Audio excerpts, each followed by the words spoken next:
the most important relationship to you is other med spas. Whereas what you should be telling Instagram is that the most important relationship to you is your patients. So unfollow all the other med spas and practices, follow your patients and potential patients, and go in and like a picture of their cat and say, I love it, or I hope you had a nice holiday. Now, next time you post, all your patients are going to see your content. Whereas before, they weren't because you were just engaging with your peers. So think differently about your Instagram. Welcome to the Diamond Hands podcast, where medicine meets momentum and branding becomes a leadership system. I'm Leslie Tracey, co-founder of Diamond Hands Media. I build aesthetic brands that lead, with a background in employee benefits and business finance, so brand becomes authority and asset value. This is mindset, money, and marketing for founders building brands that run without them. Because brand isn't a logo, it's how you lead. Hey everyone, we are so excited to have the one and only Rick O'Neill. He is the founder of LTF Digital, and that's an agency that serves clinics, pharma, and manufacturers across the UK, US, Europe, and beyond. And, for you guys, he's not some fly by night person. He has 20 years in digital marketing with 16 years focused in medical aesthetics, and he's also an advisor and digital consultant to leading aesthetic brands and clinics, and he delivers strategy, coaching, and workshops worldwide. And so I'm a proud owner of his book, Black Belt Digital. And if you guys don't have that, that is the first place you need to start. But Rick, welcome. Thank you so much. I mean, listening to that intro, it's no wonder I've got no hair left. Wow. I'm sure there's quite a few other things that contribute to it. Underneath my wig, I don't have hair either. Like, we're in the same bucket. I mean, teenagers would be one of the things that contributes, I'm sure. And you have beautiful children. I love that. Thank you. So, so today, for you guys listening, we're really going to kind of see if we could focus on 3 pillars today. Of course, we want to talk about foundations, how did look, touch, feel, start LTF? And also, we're going to focus on Black Belt digital principles. So you don't want to miss that. And then, of course, values, purpose, and giving back. And he has a really unique way of doing that. We're going to talk about that a little bit later. If you can kind of just tell us a little bit about your early years as a digital marketer and how did you even come to a specialization in medical aesthetics? It's a fair question. It was a total accident. I won't go too far back, but fun fact to kick things off, I built my first website in 1994, which was the same year that the World Wide Web was released. So if anyone wants to wonder what's my pedigree in digital, it started there. Then I built an agency in London with a friend of mine. That went pretty well. That was not dedicated to aesthetics. It was working with government agencies, management consulting firms, people like that. And it was all around visual communication. We sold that in 2007, beginning of 2008. I did not intend to create another agency. In fact, I didn't want to. But I was consulting for people and I met a plastic surgeon. And I helped him out with his digital marketing. It went really well. And he introduced me to a few of his surgeon friends. And then they introduced me to somebody from Allergan. And before I knew it, I was in this world, not on purpose. And before I also knew it, I'd accidentally built another agency. And our name, Look, Touch and Feel, we're known as LTF now, but that's what it stands for. It started as a joke, that name, to be honest. Bit of a laugh, but it's actually quite apt in the aesthetics world. It's quite appropriate.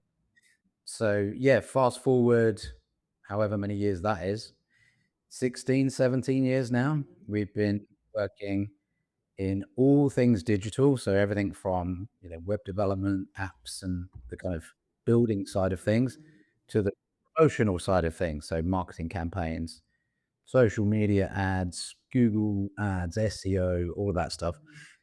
And we've got 2 types of customer, clinics and brands. And on the brand side, you've got pharma companies, med tech, device companies. And on the clinic side, med spas and traditional medical aesthetic clinics in most of the English speaking countries that there are on planet Earth. We have clients.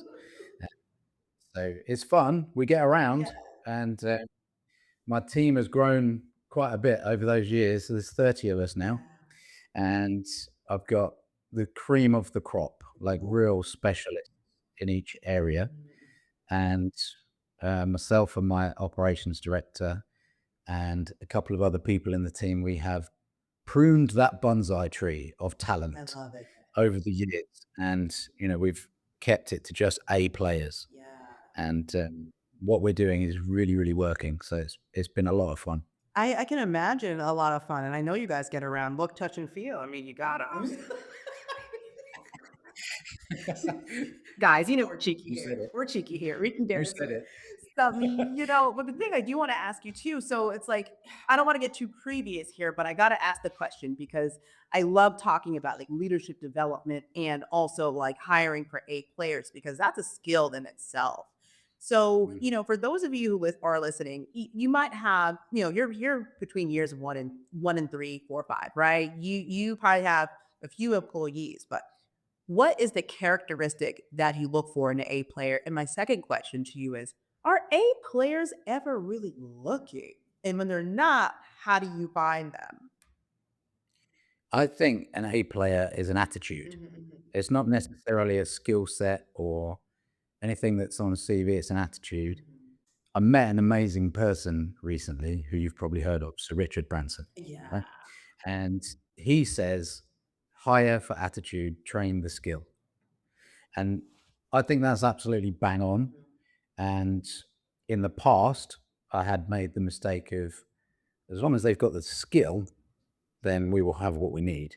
But the attitude permeates into so many aspects of your working life, and the attitude affects other team members. So it's actually the attitude becomes before anything else. So um, I learnt relatively early on, I'm not actually very good at hiring or conducting interviews. So I had to find people that were good at it. So in the early days, that meant finding a really good agent to do the recruitment. But more recently, we do that in house, and our operations director and our head of client services are very, very good at building a process that filters out the wrong attitude, keeps in the right attitude, and tests people in a fun and engaging way, so that what we have left at the end is just A player material, and then we have the pick of the crop I love when that. it comes to kind of the final assessment center before we offer a job. I love that. And we've built a process where we do ask people to submit videos, answer certain questions, things like that. And that in itself is a filter because not everybody's prepared to do that. We've had people tell us, "Excuse me, I am not auditioning for a movie. I want a job at your agency." So we'd be like, "All right, well, I guess you won't be working here then." So even that in itself can filter people out. And I actually borrowed that idea from my original co-founder in my first agency. He used to leave voicemails on a phone line because at the time you didn't have the option to re-record your voicemail, No, so it was just like a one-time hit, and that's it. you really get the measure of someone in a spontaneous voicemail. I love that. You remember our voicemails? I used to have my speaker next to the phone with some music. I'd be like, "What up? You've reached Leslie." After the beat, I'm so corny. My daughter's voicemail is the same. She's 15 and she's got music going on, and she's like, I probably can't be bothered to answer the phone, or I might be watching Harry Styles, so beep." I love it. It's so crazy how like all those like things like come full circle from when we were like teenagers and now like it's right back. I'm like, I should have saved my clothes, my music, all those things. But I really love how you guys have people do a video interview first because even for those of you listening, if you're going, say you put something up on Indeed or you put something up on I don't know, Job Snob or any of these job boards, if in that description it says, send me a loom, which is the equivalent and say, just tell me about yourself, what you're excited about, that person is going to showcase their energy or lack thereof, like you said, Rick. There, because skills, I know practices who hire people who have no injecting skills, but they are medical, or do they train them because they hire attitude. Yep. 100%. Yeah, 100%. It is one of the fastest ways to cut down a list of 1,000 down to like 10. Exactly. Because like it's like it's corny, but your attitude predicts your altitude, and I truly believe that too. 100%. Yeah, I mean, you can, with the right kind of attitude and communication style, and by doing the right thing, you can bend the universe to your will. That's a cool. We're gonna do a little poetry snap on that one. Yeah, you can. You can. You can't control other people, but you can bend the universe to your will. If you've got a vision, then the rest of it is just do only things that take you towards that vision. Yes, that is so huge, and I love that, and I know that you do a lot of that in your consulting, because everything starts with the vision, right? And it's like, so again, guys, I'm full of platitudes and cliches. I'm so sorry, but without a vision, the people perish. It's true. 100% true. Yeah, it's one of those life lessons that takes a couple of, well, in my case, several decades to actually learn it and embed it properly. But yeah, looking back, I could have probably achieved even more, even sooner if I'd figured it out younger. But sometimes you just have to go through that process Mhm. before you appreciate, you know, what the important things are and the things that have been holding you back. Yeah, and I have to agree with that. And it's like some people. It's like I was talking to a friend about this before I actually came here to record with you, and it was just like, whoa, like it would be so great if we actually learned from the experiences of others without making all the mistakes ourselves. There's so many books, so much internet, so many things, and there's only certain lessons that you learn from feeling them in your body. So when you see the situation happening again, you actually know. Because like, I'm sure you're so attuned to it. So am I. Like, if you see a client, potential client, and they're talking to you a certain way, you know exactly where it's going to go. Yeah. Yeah. And I think what you were talking about is the difference between knowledge and wisdom. Yeah. So you can have the knowledge, but unless you've been through some pain, you don't got the wisdom yet. Yes. Yes. And that wisdom is hard earned. Harder. And you can see by my face, I have earned a lot of wisdom. Yo, you need to stop. Okay, we don't do self-deprecation on this podcast. We're a beauty podcast. You better stop. Hey, I'm British. We invented self deprecation. You can't stop me doing it. Like, it is my default mode. It's like it's in my DNA. No, I get it. Yeah. So, you know, so so after being introduced to these plastic surgeons and being introduced to more plastic surgeons and derms and then pharma, like, it's one thing to come into something, but you stayed. So what was it that made you commit so deeply to, the medical aesthetics vertical? I find it fascinating, to be honest, the whole thing. I know we're going to talk later about the Leg Up Foundation, and there's lots of facets to medical aesthetics, as you know.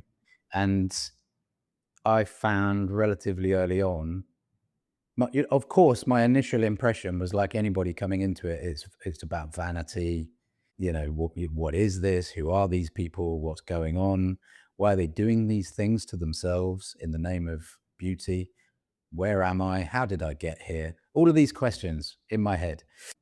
But once you get through that and you meet the real people, the real patients, the real stories, I can say, as somebody who came in very cold to the whole thing, almost reluctantly, certainly by accident, that once you've met people who genuinely it's changed their self belief and confidence to, benefit from whatever kind of treatment it might be, then that changes your kind of viewpoint when it comes to medical aesthetics. And it really does sort of open your mind to what this can do for your average human who's just struggling with life like the rest of us. You know, we're all just cucumbers with anxiety, aren't we? So some of these treatments can really put people on a different trajectory with their confidence levels and things like that. And I remember very early on being involved in a campaign with Allergan with their Juvederm product, and it was being used to fix cleft lips. And not non-surgical, but completely transformed a patient who'd previously been unable to leave the house, was turning down opportunities left, right, and center because they just didn't want to be seen. And a very simple procedure completely transformed them, and their life completely changed. They were getting new opportunities, projects, relationships. When she shared the story of that, she was in tears, of course, because it was such a emotional thing, and it blew my mind. Look, wow, everyone's perception of lip filler is nothing like this. So yeah, I would say when it comes down to it, I'm probably more interested in that side of aesthetics. The sort of transformation when it comes to something that's life changing, rather than just a rejuvenating or a beautification treatment. I'm more interested in that personally, and I get more satisfaction from being involved in something like that. But yeah, that was enough to keep me interested in the market. And also from a business perspective, from an agency perspective, we use this phrase when we think about why we are in the niche, which is that we niched down to blow up. Because when we had that niche in this very particular market, you know who you want to talk to, you know where to you would want to be on a stage, if you're going to write, who to target it to. You can go all in learning about both sides of the market, the patient and the practitioner, the clinic owner, the pharmaceutical companies. You can learn the entire ecosystem when you commit to one niche market. And that's what I've done. That's what we've done. We've learned so much about how patients think, how they behave. This market is like no other when it comes to marketing. It's not like we're selling widgets on Amazon. This is patients who are about to trust you with their face, for goodness sake. There's a whole different consideration process there, research. And so the marketing that we do is sensitive to patient behavior, sensitive to what their concerns are going to be. And our whole mission is to attract, educate, and convert patients into your practice and build an ecosystem around you that will ensure that people know about you, like you, and almost trust you before they've ever met you. Yeah. That's what the marketing for a practice should be doing, because then when you get patients come into you that know you, like you, and already start to trust you, they do not question your methods, they do not question the price. They are all in on the consultation and will commit to your treatment plan. So that's when we know we've done our job properly. So, and I think that's what differentiates us from, hello, we do Facebook ads, which is 98% of marketers in aesthetics right now. It is. We do Facebook ads, but they're part of an ecosystem. And it's about educating the patient, nurturing them over the very long term, because we know now, because we've done the research, sometimes patients might take 10, 12, 14 months to decide from when they first hear about you to booking a consult. And so, because we know that and have the data, when we hear people say things like, well, we put out an ad and we got some inquiries and we called them and they didn't answer, so those are dead leads. Well, they didn't die, so they're not dead leads. They're still alive and they are interested.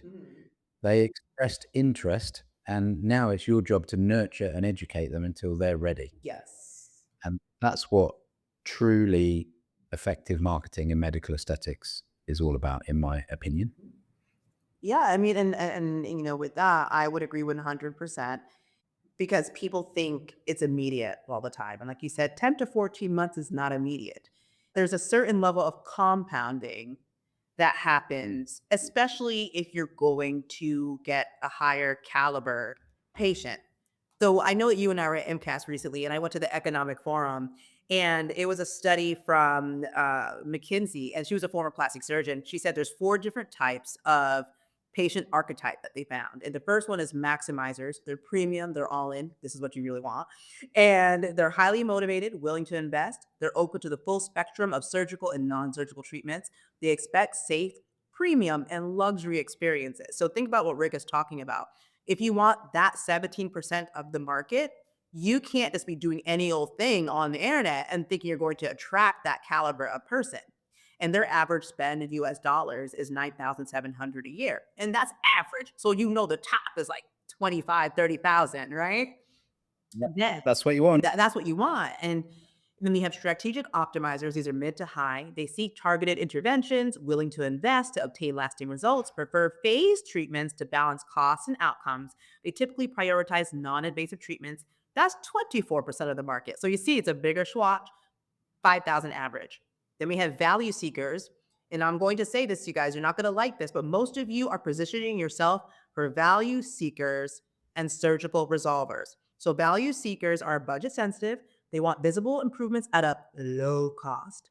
The great emphasis on short-term results. They seek providers that offer flexible payments and subscriptions. That's 22% of the market, but they only spend $2,500 on average with you. Then our lowest one is surgical resolvers. Their aesthetic journey starts when weight is stable and under medical supervision. These are people on GLP-1s.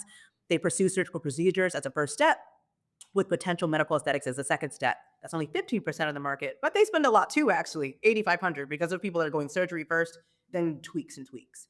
So a lot of you are going after the value seekers, and you don't, but you think you're positioning yourself for premium, but you're not. No, it's funny listening to that. There are some rules in business that just surface again and again and again, and one of them is it's all nearly always the case. You make 80% of your money from 20% of your customers, and that's that top group that you were talking about there, and is always the case. It's the case with us. It's the case with you, I'm sure. Yes. Case with almost every medical aesthetic practice I've ever seen. You look at the top 20%, that's where 80% of the revenue comes from. And it's really fascinating in terms of marketing. How do you attract more of those people? It's you have to go deep in terms of content strategy. You have to fully commit to your brand and what you stand for, because all of the shallow stuff is targeting those value seekers. The shallow, hey, we've got a discount tomorrow, Mhm.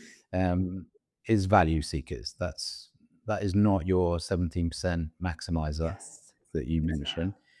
Your 17% maximizer is I've been following you for 8 months.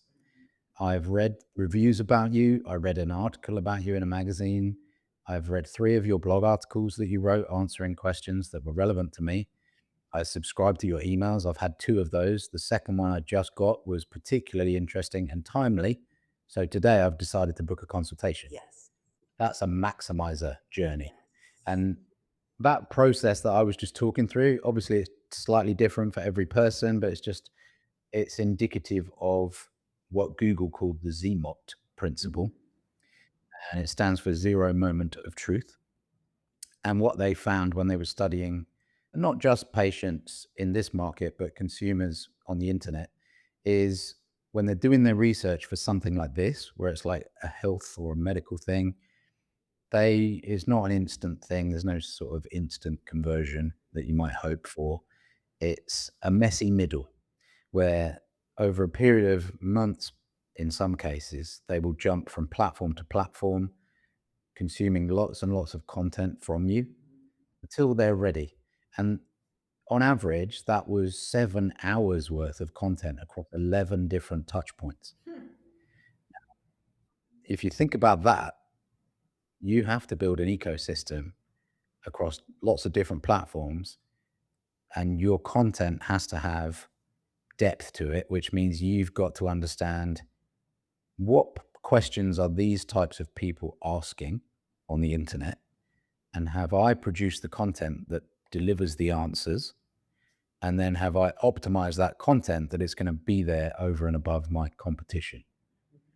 That is how you market to maximizers, and that's we call that the black belt model. It's the ecosystem that we hang all of our strategy on.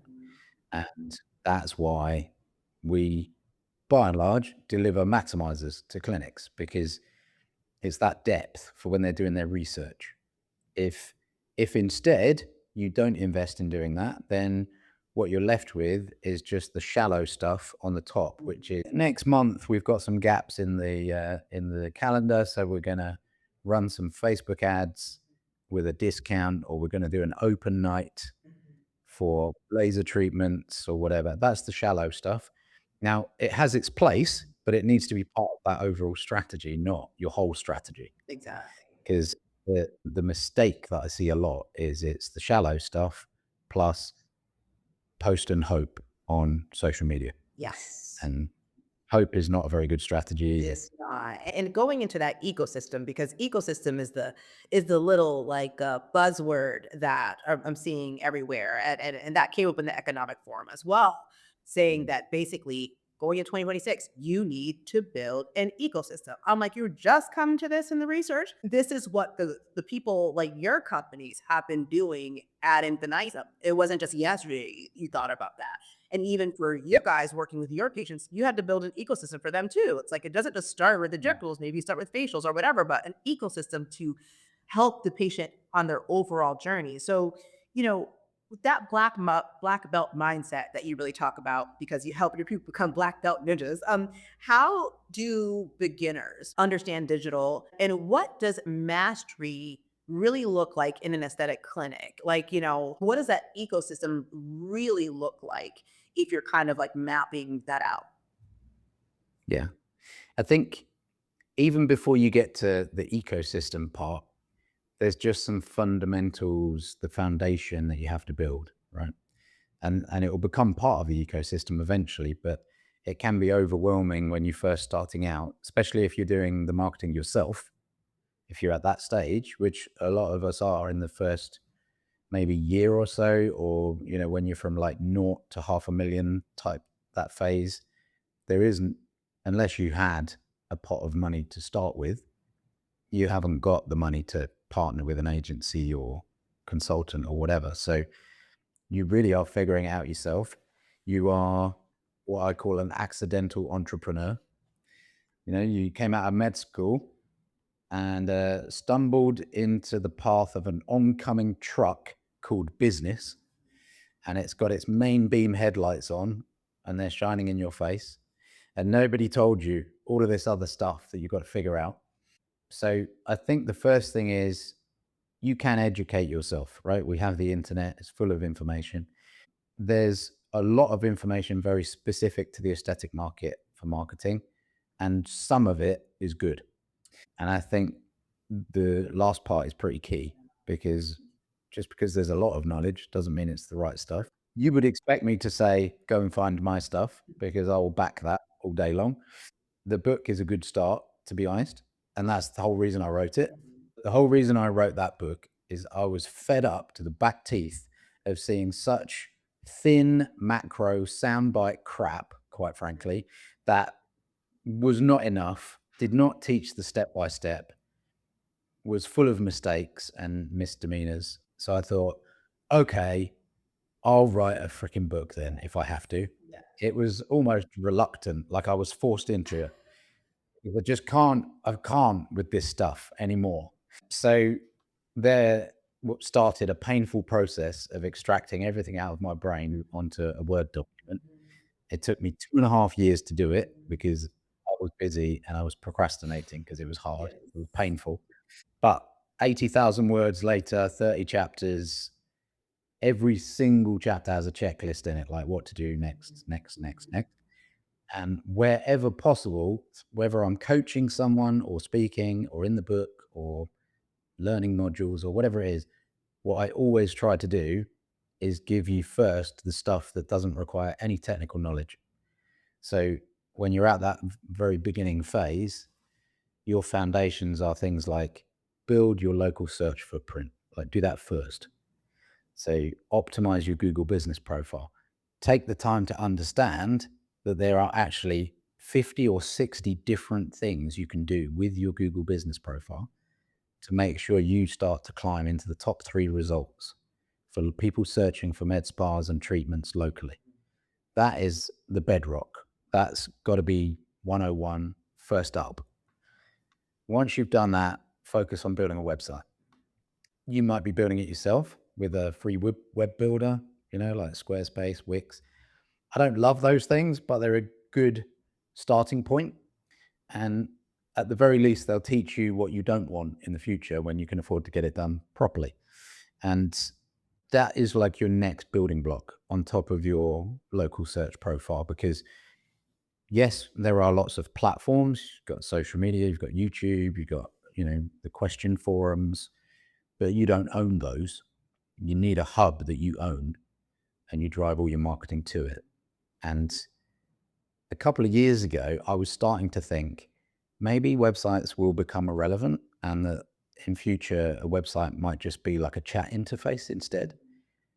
I was wrong about that, because now that the large language models have been released, ChatGPT, Gemini, etc., where do you think they get their information from? Pulling it from SEO. From websites. So websites are more important than they've ever been, which is amazing to me, because I said at the start, I built my first one in 1994. And they're still stronger than ever. And now your website needs to be structured in a way that search engines, social platforms, and what I call answer engines like ChatGPT, etc., can draw from. If they get asked a question that you seem to be an authority in, that your site is structured in a way that it can find that answer and pull it in to that chat that they're having with an individual patient or potential patient. So your first two building blocks have to be local search with your business profile on Google, and second, build your website into a platform that answers questions that patients have right now. Yeah. And if you can do those two things, you will be miles ahead of a practitioner in your city that didn't build those two things and instead just sat posting on Instagram every day. Well, You will be miles ahead of them. Trust yeah, me. but it's true. It's like I don't do any of that stuff, but I've even seen it with like by having I didn't realize this, Rick, but like by having a personal brand website that I've had, as soon as I started, and you'll talk about more of those later because he has something that you guys could use if you have aspirations to be a speaker or things like that. Some great tools. But like as soon as I was a businesswoman, like what 12 years ago, I took out the domain leslietracey.com. I was like, one day I'm going to need this. So leslietracey.com, I took out whatever. And then like what I say, so guys, this is a good exercise to see like where you're showing up. Ask Perplexity. Perplexity is really cool. I love that one. Ask them like, tell me more about Molly Med Spa. Tell me more about the owner and what she does, whatever. And so I do that for myself. It starts pulling from leslietracey.com. It starts pulling from podcasts that I've been on. So even getting your name linked with by outside parties that are reputable is good. I was like, what the hell? Oh, yeah. I was like, this is crazy. It is crazy. I'll tell you what's even crazier. For a long time, ChatGPT's main, or one of its main sources of information was Reddit. Yo, I heard about that. That's crazy. Reddit is like the dark web of the internet. Yeah, I mean, it's an interesting place, put it that way. But for a long time, about 30 or 40% of the open web content that ChatGPT was pulling in was from Reddit, Yeah. which is pretty wild. It's not the case No, anymore. they changed it. It's a bit more balanced Mhm. now.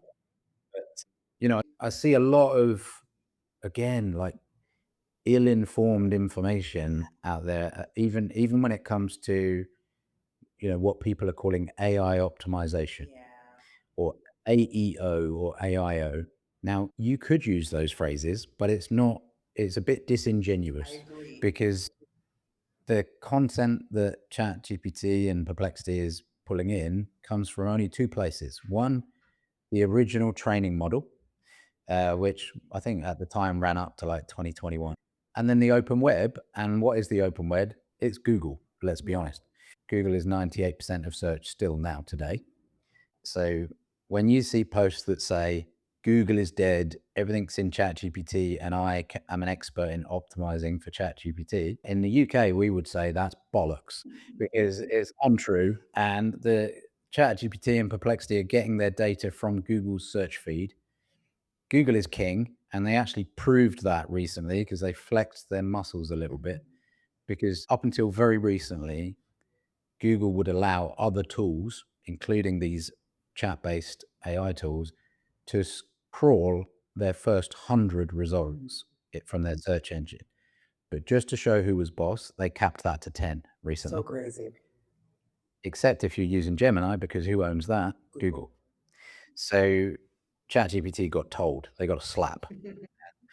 But anyone that's saying they're, an AI optimization expert is not genuine. The strategy that I described earlier, where I said build content that answers patient questions, do that with authority, expertise, and in a way that's going to be helpful for a real person, not just the bots. That will optimize you in AI. Yes.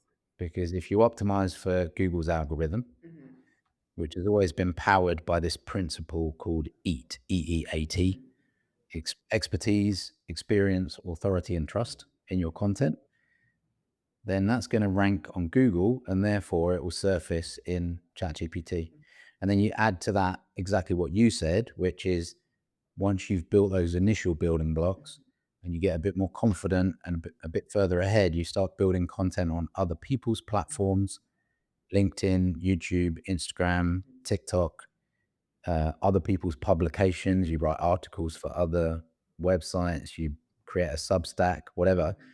You're building what they used to call citations, which is really a posh way of saying how many times do you appear on the internet? Like how many times are you referenced? And that's going to increase your profile. And as you found when you were searching for certain med spas or even about yourself, you start to see, oh, that's pulled that from that article that I did. That's coming from the podcast that I did. It's fascinating to watch because sometimes stuff you've written gets thrown back at you as an answer. So, yeah, it's a fascinating time at the moment in digital marketing because there's a lot of misinformation out there, which makes it frustrating for people like me who know the difference. And it's confusing for practice owners because they get so many different stories thrown at them about what they should be focusing on. It's fair to say there's a fair amount of misinformation out there about optimizing to appear in ChatGPT and other tools. So, yes, okay, people have decided to invent phrases like AIO or AEO, but really, nothing's really changed. If you optimize for the search engines, then you're optimizing by proxy to appear in AI tools because that's where they get their data. Exactly. So I think my message on that is just beware the snake oil salesman telling you that he can somehow manipulate ChatGPT to show you above others because he can't. So stick to the original plan, which is create content that you own across multiple platforms that answers the trending patient questions that leads them back to you as the solution, and keep on doing that for every condition you treat for, every treatment you offer. Do it every week on every platform forever, and you will be unbeatable in digital marketing terms, in aesthetics, and you will show up in search and in chat tools, in AI overviews. So you don't need to, engineer ChatGPT or manipulate it. You just need to publish useful content. Yeah, and I think that's the big key here. If I could put one word on all of that, it's a digital discipline, right? Mm, And I think it's very hard for especially a newer practice owner who doesn't have the infrastructure yet to have that digital discipline. I know that I will stand by any old damn day. Have a content day, schedule it, have mm, someone else. You don't have to hire an expensive agency for that. Like understand who you're talking to, psychographics, demographics, whatever. And then you could have someone from India edit your videos literally for $5 a video, just get the content done and ship it out if you don't have the money to actually do something more professionally. But as long as you're Yeah. consistent, being consistent is better than looking pretty. And It's- that's what yeah. I heard. Yeah. Discipline, consistency, focus, Mhm, these kind of things. It's the the easy thing to do is to run to Instagram and just post for the sake of posting. But the harder thing to do and the discipline is no, find out first what patients are asking. You can do that. There's a really cool tool called Answer the Public. If mhm, you've never used it, it's very, very valuable data. So you go to answerthepublic.com and you type any search phrase, for example, dermal fillers Chicago, right? mhm, And it will give you all the questions that people have asked about dermal fillers and Chicago. That then can be listed from most searched to least, all mhm, those questions. So it might be things like, does it hurt? How long does it last? How much does it cost? What areas can I treat? All that. This is a list of blog articles and guides that you need to write and publish across all your platforms. And you do that for every concern that you can help with, every treatment you offer, every device you carry. You will never run out of content ideas. This is a content strategy that will last you the next 100 years. And you will be golden in terms of your content. And once you've written an article on something, you can repurpose that into lots of different formats. So it becomes your call sheet for your next video that you're going to create. It becomes your guide for your next Instagram live you're going to do. A blog article can be chopped up into becoming 4 social media posts, like a carousel infographic or a reel. It can be your next email campaign. It can be chopped into micro blogs that you post into your Google business profile. That is your little content machine. And if it starts from that data of what questions patients are asking, you can't go wrong because you're literally connecting with those people who are at a point of research and soon will be at a point of intent. And when they're at the point of intent, i.e., they're ready to act, book a consult, you're the one that's educated them and nurtured them. And that is your ecosystem. yes. Be intentional or be irrelevant, guys. Yeah. Yes.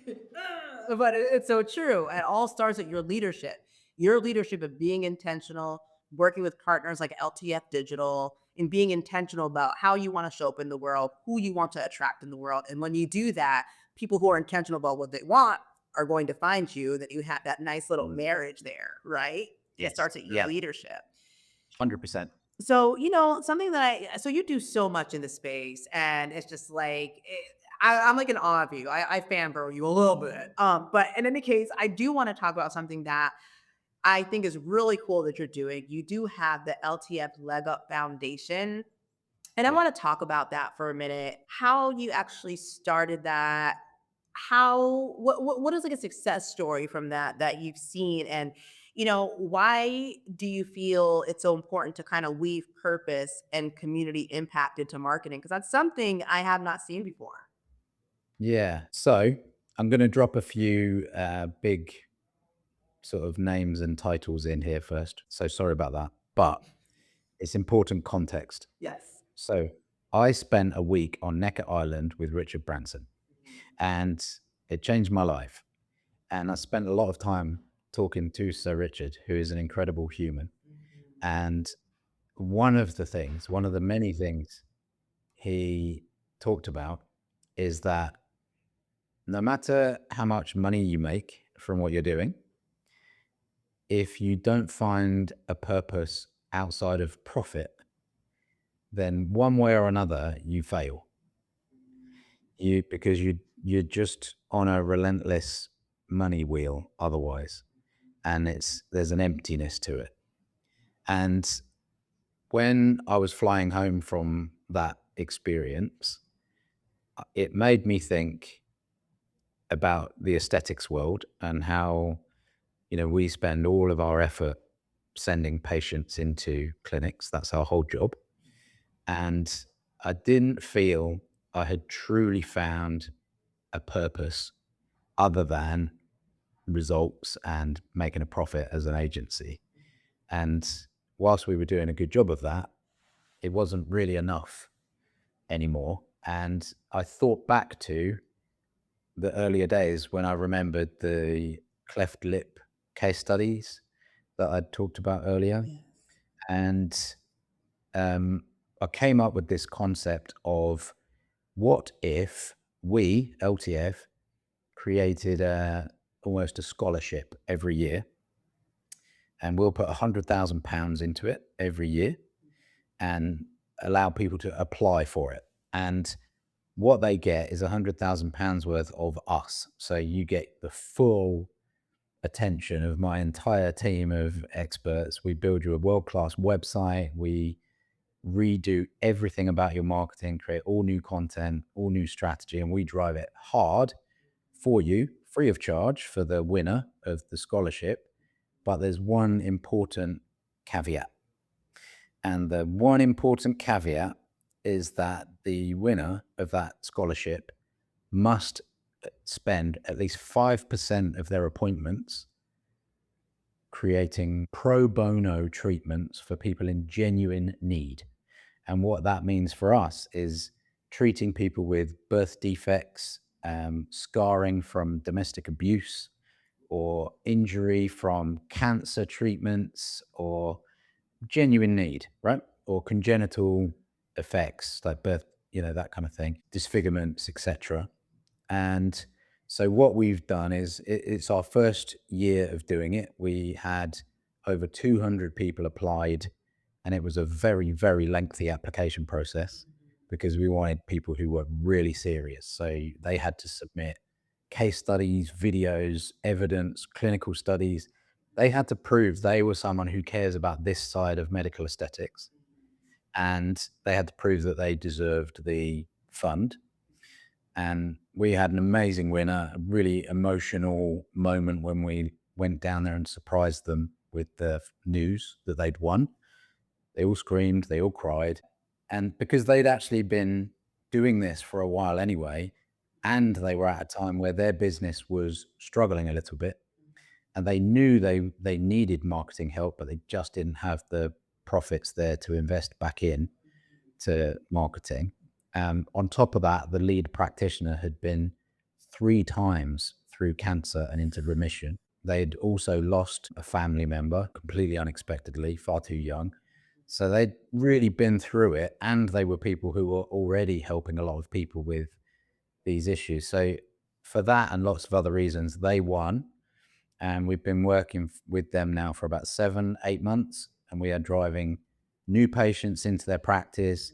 They've got everything completely redone from scratch.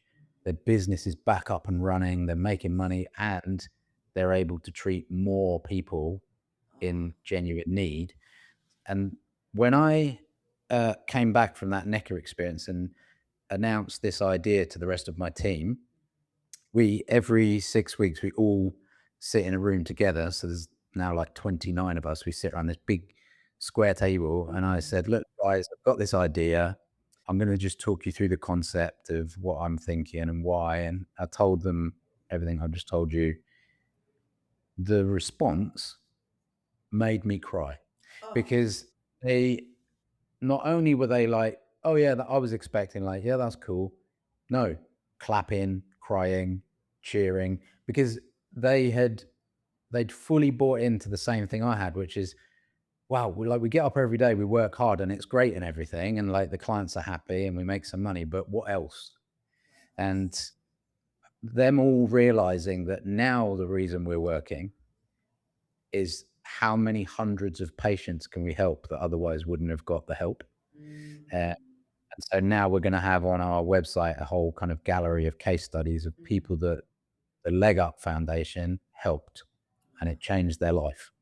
So we're not just a marketing agency anymore. Now we've got this other mission, this other purpose, and that's what the Leg Up Foundation is. And in a few months' time, we'll be relaunching again for year 2. So we'll be opening applications again. Wow. That is like so amazing. That kind of like purpose over profits thing, because it's like when you do have a greater purpose, like you said, you can be on the not rabbit hole, whatever, even going down for profits and saying, well, how much more money can I make? But at some point in time, you want to know that what we're doing is of real value to people who really need it. I think that's so powerful. I got a friend called Dan Priestley, and his Mhm, company, he called it Dent mhm. because he wanted to make a dent in the universe. Oh, And that's kind of what we're talking about. If you can change people's life, I mean, to some extent, we do anyway. If we can grow someone's business, that helps them out, and that's great. But this is something, different again in terms of purpose. And as I say, it really did give a sort of renewed energy to the whole team, a new reason to come into work, basically. yeah, and that makes a lot of sense, and for those of you who may it's like I grew up in church. Yeah, I'm not very much of a church girly now, but I know that I saw my parents always giving 10% of their income back to Mm, charity, back to those things, and my parents are happy in their 70s, and they felt they had purpose in their life because they were always giving a portion of what they made to the greater good to people who needed it or what have you. So I think there's something to be said about that. And it's like, even if it's 5% or 2%, some percentage of your business that you're giving back, or you're saying, I'm going to partner with this charity in my community from an organic level, doing those things shows people that you're aligned with more than just money. And so even following Rick's example on a micro level in your practice could be very, very powerful for bringing people to you who also share that same purpose and people who share the same value system really, right? yeah, that's it. That's exactly the whole deal is just find another reason that you or your business exists other than the fact that you want to make money and maybe sell it one day. And Exactly. because there needs to be more than that. There needs to be more. And then, the last thing I want to ask you is I know you have even more, guys. There's even more about, I know when you're in Paris, you talked about a pretty big initiative, big project that you've been working on. And I got a little glimpse of it or whatever, but I would love for you to tell everyone about this new thing that's really going to help, especially newer clinic owners who have limited time and money. You know, tell them about this new initiative that you have. Yeah. All right then. Seeing as you've asked, I will reveal. So this came about because about 8 out of 10 people that we ever speak to, we end up having to say goodbye to because they're not ready to work with an agency yet. And it's because they're not at the right stage. They haven't quite got the money to reinvest at that level. And up until recently, what we had to offer those people was, hey, grab a copy of the book or have a coaching call. But otherwise, we'll see you in a year or two and when we can help you. And that didn't feel great because those people, in some ways, need more help than the ones that can afford an agency. Obviously, we can only do one leg up foundation per year where we give them our full attention. So we had a bit of a brainstorm, and what we decided to do, we've actually been building this for nearly 2 years, is we're building a platform and it will be called blackbeltdigital.com. That's where you will find it.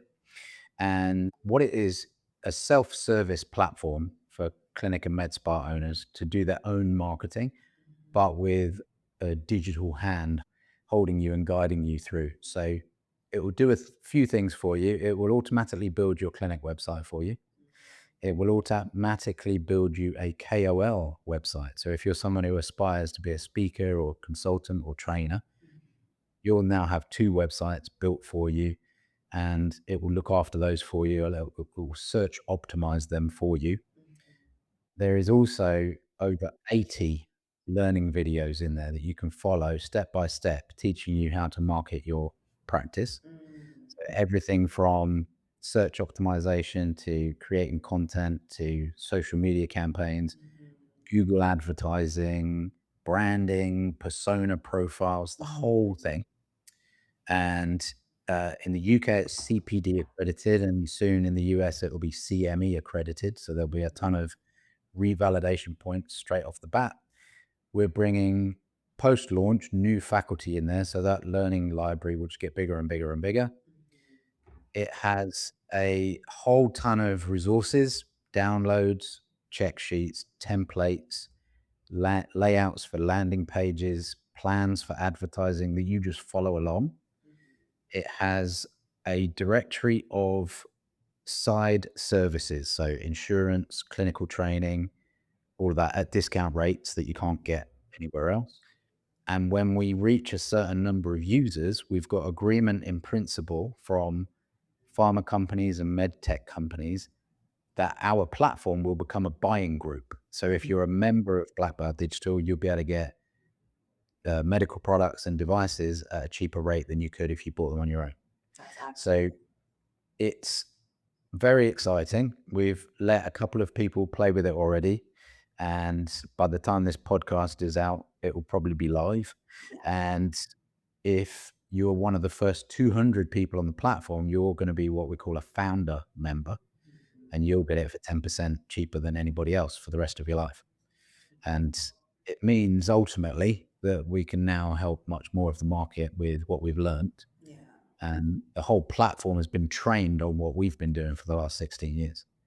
So it's got its own private LTF AI brain in the back of it that's learned everything we've done over 16 years for hundreds of practices and for pharma companies.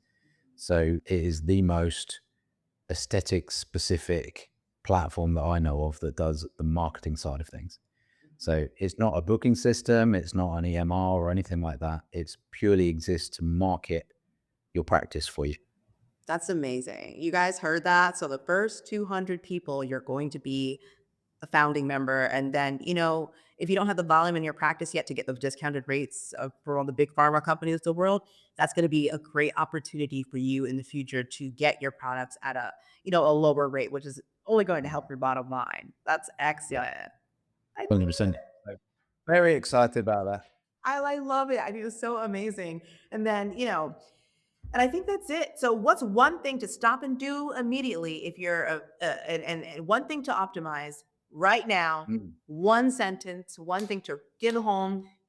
They got 90 days, they limited time and money. Where should they focus first? One thing. Right. First thing they should focus on is know your numbers, right? Learn the key performance indicators that are going to be your levers that you pull to grow your business or steer it in the right direction. And the reason I say that one is because even in the last 18 months, I've probably coached 400 practice owners, and every single one, almost every single one, is mostly running their practice on gut feel and emotions, right? And one of my clients uses this phrase, facts, not feelings. Dr. Yusra, if you're out there, big shout. Love Facts, it. not feeling. So learn the KPIs. So these are things like how many new patients did we get this month versus last month? What about the year before, the same month? What's the comparison? Have we grown? Are we flat? Are we going backwards? What's the average patient spend? What's the retention rate from visit 1 to 2 and 3? And what's the lifetime value? Let's say over a 2 or 3 year period, what's the lifetime value? What's the cost per booking in our marketing? What's the cost per inquiry in our marketing? And then when you get really sophisticated, you can split that down by channel, like across Google or Meta or email. What gets measured gets managed, and what can be managed can be improved. So master your KPIs. Then I think you said also, what's one thing to stop doing? Yeah. All right. I'm going to say it like it is. Stop, for the love of all things that is holy, stop following each other on Instagram. Stop it. Stop it. Focus on your patients. Stop worrying about what other practitioners are posting and what they think of what you've posted, which is a large part of your stress. And stop arguing about medical products on social media, quite honestly, and focus on your patients instead. So if you want a separate channel for all those other things, then by all means, but don't confuse the two, because there's a couple of reasons. One, what an absolute waste of time, arguing and following your competition. Yeah. I don't do it. And remember this phrase: winners focus on winning, losers focus on winners. So if you're just following the practitioners that you want to be like, you're just a loser focusing on a winner. Sorry, you are. Well. Just gonna say it. Just stop me. Come and get me. And The other reason is algorithmically, what you're doing is telling Instagram the most important relationship to you is other med spas. Yes. Whereas what you should be telling Instagram is that the most important relationship to you is your patients. So unfollow all the other med spas and practices, follow your patients and potential patients, and go in and like a picture of their cat and say, I love it, or I hope you had a nice holiday. Now, next time you post, all your patients are going to see your content. Whereas before, they weren't because you were just engaging with your peers. So think differently about your Instagram. That would be the stop doing. Yeah, we're gonna start the podcast with that. I'm just gonna throw that in there. Oh my goodness, Rick, this has been amazing. Thank you so much for all the tidbits, and I love LTF Digital, what you guys are doing with the foundation, what you guys are gonna be doing with the new platform coming out. And again, you guys, everything about Rick is gonna be in the show notes.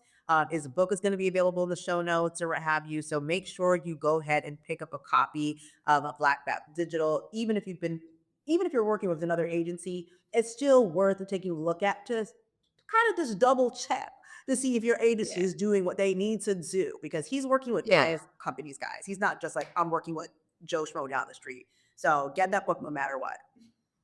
Love it. Yeah, your agency will love that if you have my book. We do have your book. All right. Well, thank you so much. Until next time, guys. Thank you so much for having me, Leslie. It's amazing. Thanks so much.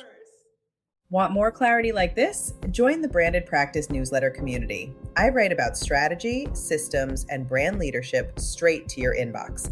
Go to diamondhandsmedia.com to sign up. And if this episode hit, share it with someone still building without a brand. This is the Diamond Hands Podcast. Thanks for listening. Now go lead.